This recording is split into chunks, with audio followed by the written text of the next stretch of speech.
আসসালামু আলাইকুম ওরহমতুল্লাহ। আপনারা যে পথটি এখানে দেখতে পাচ্ছেন সেটি হচ্ছে ঐতিহাসিক একটি গিরিপথ, যে পথ দিয়ে রাসূল সাল্লাল্লাহু আলাইহি সাল্লাম অষ্টম হিজরিতে মক্কা বিজয়ের সময় এই পথ দিয়েই রাসূল সাল্লাল্লাহু আলাইহি সাল্লাম মক্কায় প্রবেশ করেছিলেন।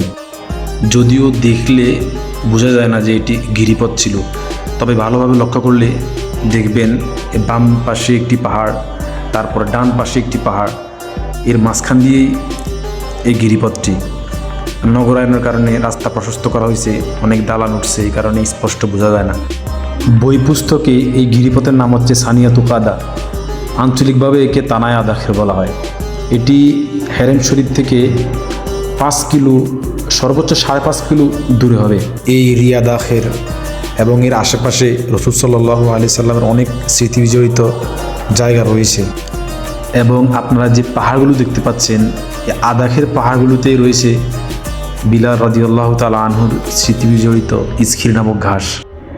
ইনশাআল্লাহ প্রত্যেকটি বিষয় আমি আপনাদেরকে স্পষ্ট করে দেখাবো। দেখার জন্য ফলো দিয়ে পাশে থাকুন।